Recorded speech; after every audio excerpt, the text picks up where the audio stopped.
This is a story called Jamaica, Louise, James by Amy Hest.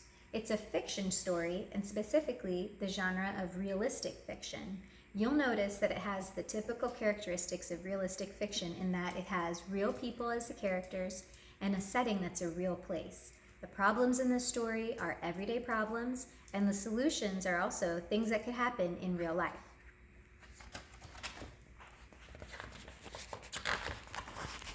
Jamaica, Louise, James. I was the one with the cool idea. It happened last winter, and the mayor put my name on a golden plaque. It's down in the subway station at 86th and Main. You can see it if you go there. Jamaica, Louise, James, age 8. That's me. You better believe it. Want to hear my big idea? I'll tell you, but you've got to listen to the whole story, not just a part of it. Mama says my stories go on and on. Whenever I'm just at the beginning of one, she tells me, "Get to the point, Jamaica," or "Snap to it, baby." But I like lacing up the details this way and that. This story begins with me. I have a big artist pad with 100 big pages and 5 colored pencils with perfect skinny points. Sometimes I set myself up on the top step of our building where everyone can see me. Everything I see is something I want to draw. At night, Mama and Grammy and I cuddle on the couch while the city quiets down. I show them every picture every night. Sometimes I tell a story as I go. Sometimes they ask a question like, "Why does the man's coat have triangle pockets?" Other times, we don't say a word.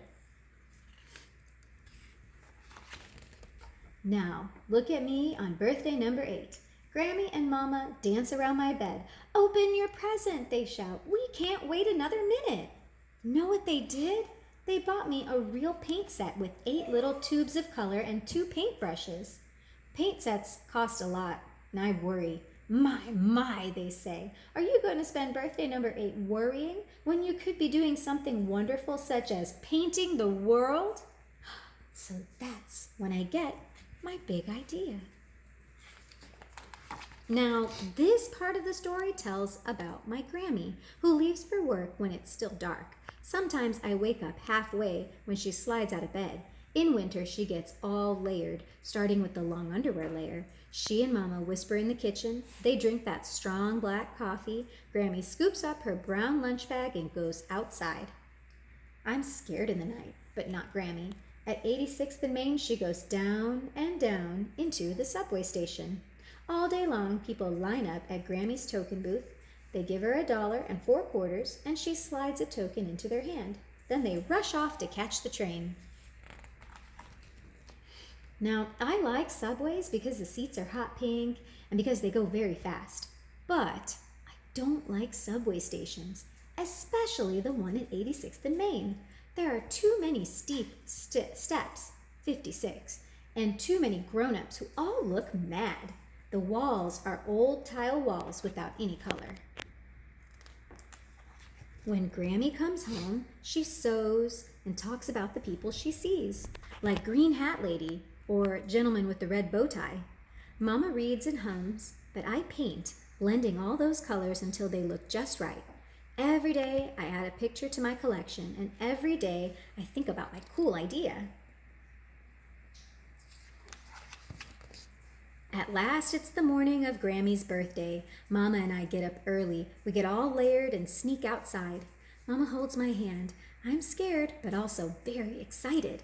We swoosh along in our boots in the dark snow. At 86th and Main, we go down and down 56 steep steps. We don't buy a token at the token booth. We don't take a ride on the subway. What we do is hang a painting on the old tile wall, then another, and one more. Before you know it, that station is all filled up with color. "Surprise!" we shout when Grammy comes clumping down the steps. She looks all around that station. "Jamaica, Louise, James," she calls. "Come right here so I can give you a big hug, baby."